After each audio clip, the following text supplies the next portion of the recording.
ॐ श्री महाप्रज्ञ गुरवे नमः। जिसके सांसों में रहता है शाश्वत शांति का स्पंदन, उस महाप्रज्ञ को वंदन, उस महाप्रज्ञ को वंदन। सत्य अहिंसा अनेकांत को अर्पित जिसका तन मन, उस महाप्रज्ञ को वंदन, उस महाप्रज्ञ को वंदन। जिसके सांसों में रहता है शाश्वत शांति का स्पंदन, उस महाप्रज्ञ को वंदन, उस महाप्रज्ञ को वंदन।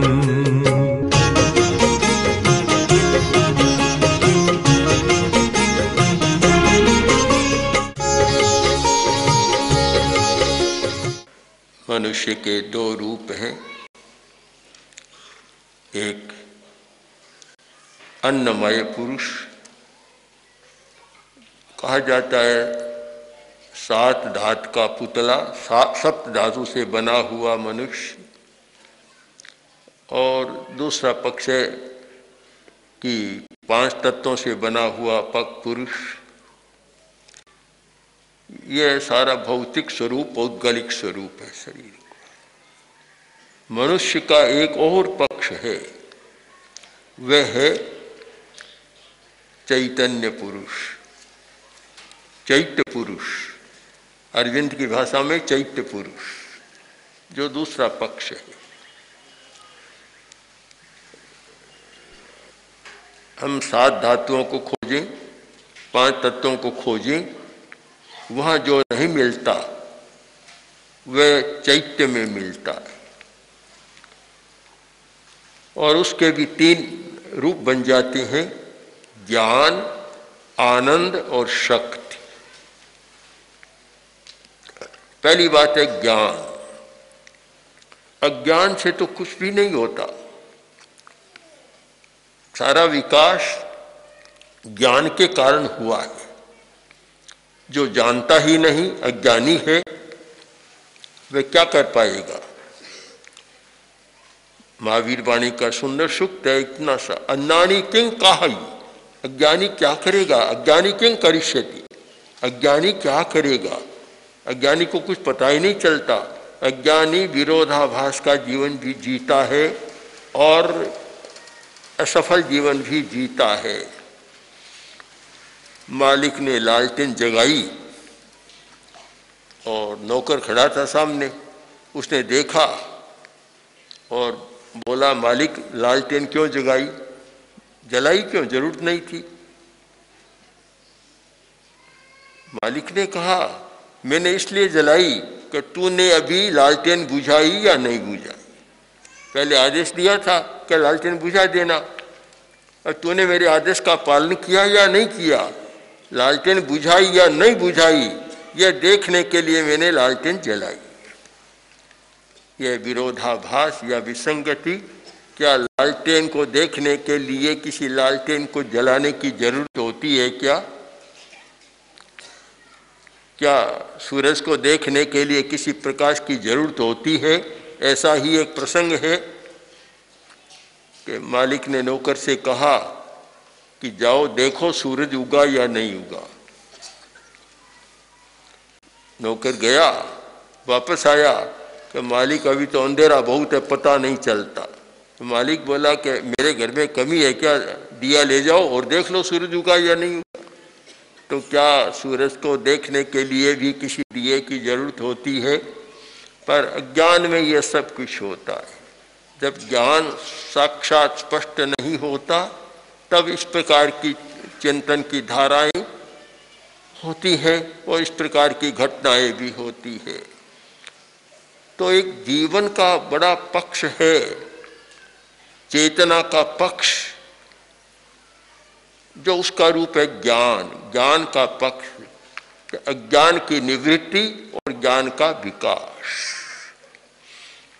दूसरा है आनंद।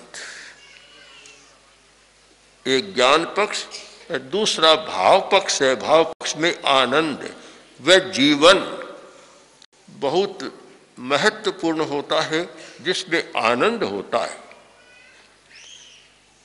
आनंद की परिभाषा भी समझना है। एक आंतरिक संपदा, आंतरिक वैभव। संस्कृत का धातु है टू नदी समृद्ध हो, एक समृद्धि। जो नंदी, आनंद, नंदन, नंदन भी ऐसे ही होता है। तो एक आंतरिक समृद्धि, यानी इतना आदमी समृद्ध है कभी दुख का अनुभव नहीं करता। दुख और सुख ये दो शब्द बहुत प्रचलित है। इनके साथ दो शब्दों को और समझना है, दुखानुबंध और सुखानुबंध। एक दुख है और एक दुखानुबंध, यानी एक बार दुख होता है उसकी परंपरा चलती है, वह दुखानुबंध। एक बार सुख होता है और उसकी परंपरा चलती है, वह है सुखानुबंध। सुख और दुख अल्पकालिक, एक समय के लिए होते हैं। कुछ समय के बाद दुख का संवेदन भी समाप्त हो जाता है और सुख का संवेदन भी समाप्त हो जाता है। किंतु दुखानुबंध है वह दीर्घकालिक होता है, उसकी परंपरा चलती रहती है। और सुखानुबंध में सुख की परंपरा चलती रहती है। सुख दुख की अपेक्षा दुखानुबंध और सुखानुबंध पर ज्यादा ध्यान देना चाहिए। तो एक ऐसा आचरण, ऐसा व्यवहार जिससे क्षण भर तो सुख मिलता है, तो समाप्त, दूसरे क्षण समाप्त।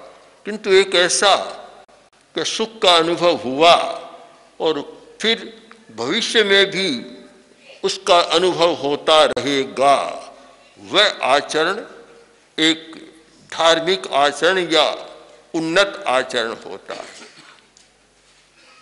और आदमी ऐसा कोई काम करता है कि दुख हुआ, समाप्त हो गया, किंतु दुख का अनुबंध बराबर चलता रहता है।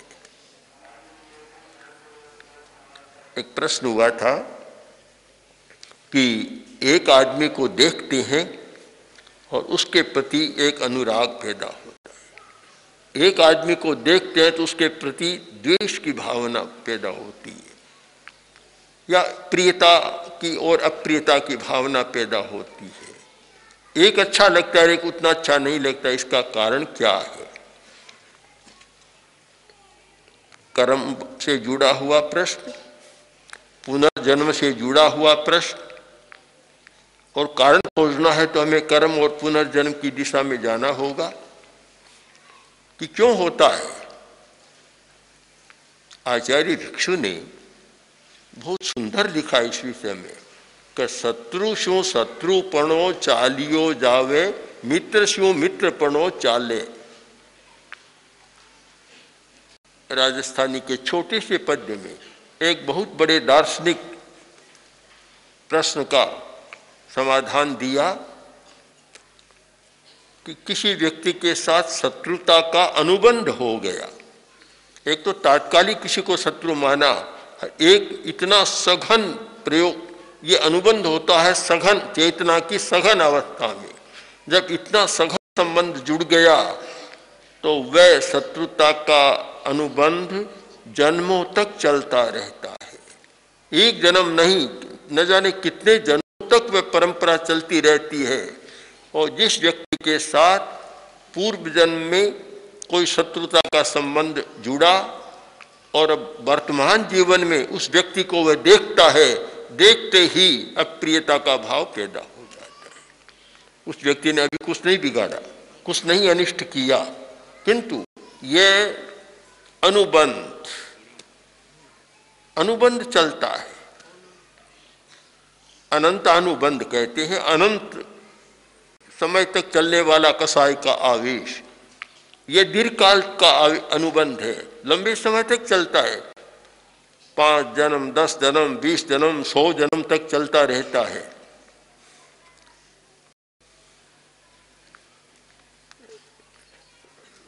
कांटा चुभा और भगवान बुद्ध ने उसका उत्तर दिया कि मैंने किया था इसलिए मेरा पैर कांटे से बिद्ध हो गया। अब कांटे चुभने को भी अतीत में खोजा, कर्म में खोजा और पूर्व जन्म में खोजा। आजकल तो हम लोग बहुत कम ध्यान देते हैं, हर घटना की जो समीक्षा करते हैं केवल वर्तमान के आधार पर करते हैं, अतीत को बिल्कुल जैसे इग्नोर कर दिया। अतीत का भी बहुत गहरा संबंध है कि अतीत में क्या किया था और उसका यह परिणाम हो रहा है।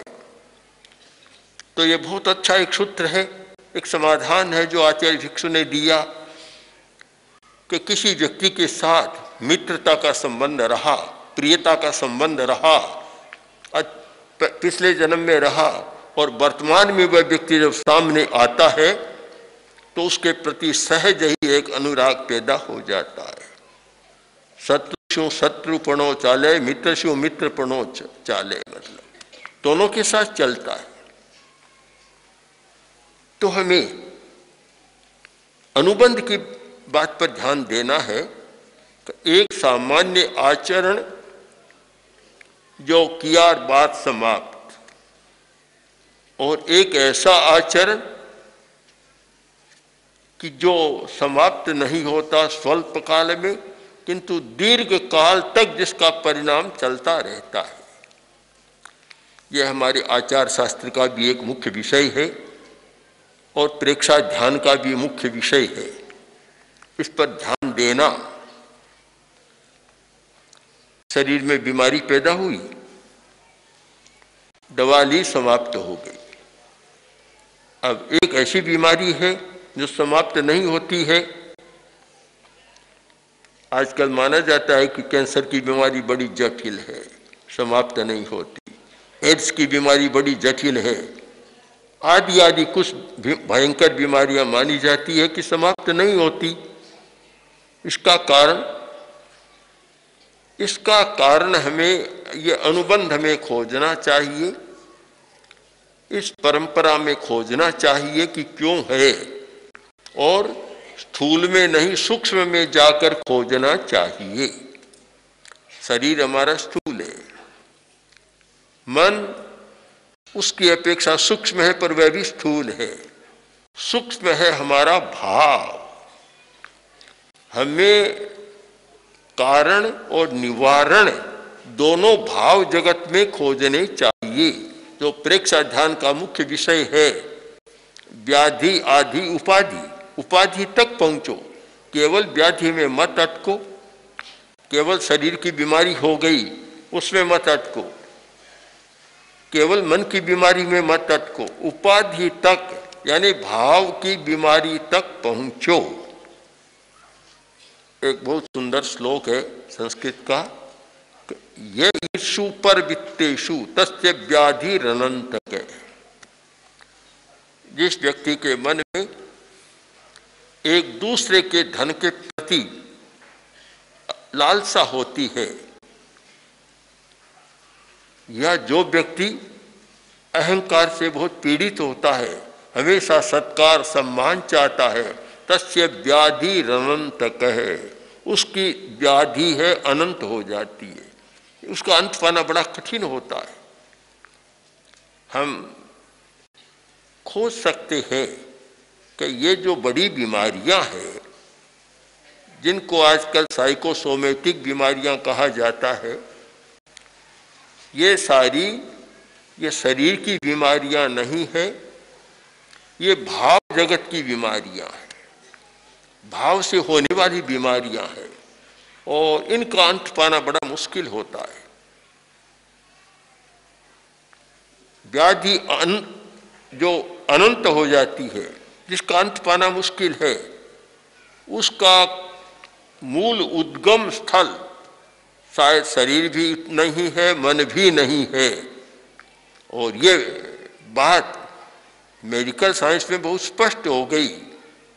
इसलिए एक नया शब्द गढ़ा गया कि ये सोमेटिक नहीं है, साइकोसोमेटिक। ये शरीर की बीमारी नहीं, ये मनोकायिक बीमारी है। और आज शायद बड़ी बड़ी बीमारियां ये मनोकायिक बीमारियां हैं। तो जब मनोकायिक बीमारियों का दौर चल रहा है, उस स्थिति में प्रेक्षा ध्यान की बड़ी उपयोगिता हो जाती है। उसे समझना होता है कि इस बीमारी का उद्गम क्या है। जब तक ठीक निदान नहीं, डायग्नोसिस नहीं होता, डॉक्टर दवा नहीं देता। आजकल तो ये बड़ी बीमारी हो गई, यह एक डॉक्टर की भी बीमारी है। पुराने वैद्य तो जब नाड़ी देखते और दवा लिख देते। आज का तो कोई डॉक्टर नाड़ी के आधार पर दवा नहीं लिखता, पहले टेस्ट, बस टेस्ट करो। और टेस्ट भी इतना जटिल हो गया कि टेस्ट का भी टेस्ट होने लग गया। एक बार आचार्य श्री तुलसी दिल्ली में विराज रहे थे। एक व्यक्ति आया, बड़ा रौबदार व्यक्ति था और सेना का बड़ा अधिकारी था और लग रहा था सैनिक आदमी। बैठा, बोला कि आचार्य जी, मैंने आपका बहुत नाम सुना है, आज साक्षात दर्शन कर रहा हूँ, मेरी एक समस्या आप समाधान दें। आचार्य बनने का क्या है समस्या? तो बोला कि मैं कुछ अस्वस्थ हूँ, चिकित्सा कराने के लिए गांव से यहाँ आया और 40,000 रुपया लेकर आया था। तो डॉक्टरों से मिला और डॉक्टर ने कहा ये टेस्ट का सारा पन्ना लिख दिया। और मैं कहीं क्लिनिक में गया, कहीं कुछ कराया टेस्ट, तो वे 40,000 रुपये तो टेस्ट में पूरे हो गए। अब मैं चिकित्सा किससे करूं? जटिल हो रहा है ये टेस्ट का काम, पर मैं मानता हूं कि ये जरूरी भी होता है। चाहे इस पैसे की बात को, चिकित्सा की बात को छोड़ दें, पर जब तक टेस्ट न हो जाए, निदान न हो जाए, तब तक बीमारी का समाधान नहीं हो सकता, बीमारी को नहीं मिटाया जा सकता। जरूरी है हम पहले ध्यान समस्या के मूल स्रोत पर दें, उद्गम पर दें कि समस्या कहाँ से पैदा हो रही है। बहुत बार शरीर की समस्या मान लेते हैं और वह शरीर की नहीं होती। बहुत बार मन की समस्या मान लेते हैं पर मन की नहीं होती।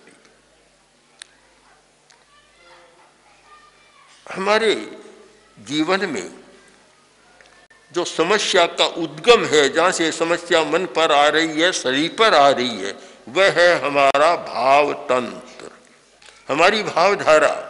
और वह भाव तंत्र जो मन का भी संचालन करता है और शरीर का भी संचालन करता है। अब मन को कौन चला रहा है? मन में इतने विचार क्यों आ रहे हैं? क्या केवल बाहर के कारण आ रहे हैं? परिस्थिति के कारण आ रहे हैं? आप 1 घंटा आंख मूंद कर एकांत में बिल्कुल बैठ जाए, वहां सामने कोई परिस्थिति नहीं है, कोई विषय नहीं है, कोई वस्तु नहीं है, फिर भी विचारों का दौर चलता है। क्यों? कि चलाने वाले के पास इतना बड़ा भंडार है भाव के पास, कि वहां से वे स्पंदन आते हैं और मन प्रकंपित होता रहता है, मन चलता रहता है। जब तक हम भाव तक पहुंचने का प्रयत्न नहीं करेंगे, न धर्म की बात समझ में आएगी और न अधर्म की बात समझ में आएगी। न कोई अधर्म का निदान होगा, न कोई शरीर की व्याधि का निदान होगा और न कोई मन की समस्या का निदान होगा। हमें निदान करना है तो भाव तंत्र तक पहुंचना है, और चिकित्सा करनी है तो भी वहां तक पहुंचना होगा। दोनों वहां होते हैं। इसलिए हमें उपाधि पर अधिक ध्यान देना है और वहीं से यह अनुबंध होता है। एक आदमी चल रहा है, चाहे साधु है चाहे गृहस्थ है, पैर से एक कीड़ा मर गया, चींटी मर गई। हिंसा तो हुई, पर यह हिंसानुबंधी हिंसा नहीं, वेरानुबंधी वेर नहीं है। हिंसा हुई और उसका थोड़ा सा बंद हुआ और वह समाप्ति भी थोड़ी सी क्रिया में हो जाता है। और एक जो क्लिष्ट परिणामों से होता है, क्लिष्ट भावों से होता है। संक्लेश, क्लेश, महर्षि पतंजलि जी से क्लेश कहा गया, क्लेश। जैन परिभाषा में संक्लिष्ट परिणाम, संक्लिष्ट भाव, बात एक ही है। जो क्लेशपूर्ण भाव धारा और परिणाम से जो होता है वह अनंतानुबंधी यानी दीर्घकालानुबंधी होता है। तो इसलिए मूल बात वहीं पर आती है कि हमें भाव पर अधिक जागरूक रहना है। सुखानुबंध और दुखानुबंध इसको समझना है, और उससे परे जो है आनंद, आनंद, यह सुखानुबंध दुखानुबंध दोनों से परे की बात है। आनंद जिसमें संवेदन नहीं होता, अनुभूति होती, अनुभव होता है, और वह पदार्थ निरपेक्ष होता है। सुख तो पदार्थ सापेक्ष है, आनंद पदार्थ निरपेक्ष होता है, और वह आंतरिक रसायनों के कारण या आंतरिक परिणतियों के कारण होने वाला है। उसमें किसी पदार्थ की जरूरत नहीं रहती। एक व्यक्ति ध्यान में बैठा है और इतने आनंद का अनुभव कर रहा है, कुछ मिल नहीं रहा है, पर हो रहा है। क्यों? कि वह भीतर से आ रहा है, वह हमारे स्वभाव से आ रहा है। स्वभाव, आनंद हमारा स्वभाव है। हम समृद्ध हैं, हम कोई गरीब नहीं है, वैभवशाली है, कोई भिखारी नहीं है। हमारे भीतर आनंद का स्रोत है, बहुत आनंद है। पर जब तक वह स्रोत पकड़ में नहीं आता तब तक आदमी कभी सुख और कभी दुख के चक्कर में चक्कर लगाता रहता है। और जब आनंद का स्रोत पकड़ में आ जाए तो फिर वह बात समाप्त हो जाती है, वह भीतर से निकलता रहता है। एक व्यक्ति को पीटा जा रहा है, कोई मार रहा है, और वह हंस रहा है, एकदम सुख का अनुभव कर रहा है, आनंद का अनुभव कर रहा है। ये कारण कि वह भीतर से भरा हुआ है, भीतर में आनंद का स्रोत उसका खुला हुआ है। तो हम आनंद की बात करें, ज्ञान और आनंद। तीसरी बात है शक्ति। शक्ति, एक शक्ति हमारी शारीरिक शक्ति होती है। हम शरीर की शक्ति के द्वारा बहुत काम कर सकते हैं जो आवश्यक है। जो व्यक्ति शारीरिक बल से भी कमजोर होते हैं उन्हें भी पूरा सुख नहीं मिलता, आनंद भी शायद उनका पूरा नहीं होता। एक मन की शक्ति है, जहाँ शरीर की शक्ति काम नहीं देती वहाँ मन की शक्ति काम देती है। मनोबल होता है तो शरीर से दुर्बल आदमी भी बहुत काम कर सकता है। मनोबल नहीं है तो एक हृष्ट पुष्ट आदमी भी कोई बड़ा काम नहीं कर सकता। तो हमारी मन की शक्ति, और सबसे बड़ी है भाव की शक्ति। हमारा भावात्मक वीर्य, जो आंतरिक वीर्य है, उसका विकास, वह बहुत शक्ति है। जहाँ मन को भी बल मिलता है उससे, और शरीर को भी बल मिलता है। मन के आधार पर है। एक मन में ऐसी बात बैठ गई, भाव तक पहुंच गई, समस्या का समाधान नहीं होता। स्थूल से सूक्ष्म की ओर प्रस्थान का यह समय है। हम स्थूल तक न अटके, हमें स्थूल से सूक्ष्म की ओर जाना है। विज्ञान का लक्ष्य है स्थूल से सूक्ष्म की ओर, और अध्यात्म का भी लक्ष्य है स्थूल से सूक्ष्म की ओर। ध्यान के लिए भी कहा गया स्थूलात् सूक्ष्मं समालम्ब्य, स्थूल से सूक्ष्म का आलम्बन ले। तो इस दिशा में एकाग्रता के साथ गति होती रहे। ओम ओम श्री महाप्रज्ञ गुरवे नमः। ओम श्री महाप्रज्ञ गुरवे नमः।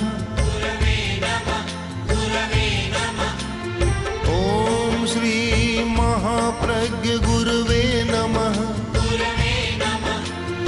ओम श्री महाप्रज्ञ गुरवे नमः।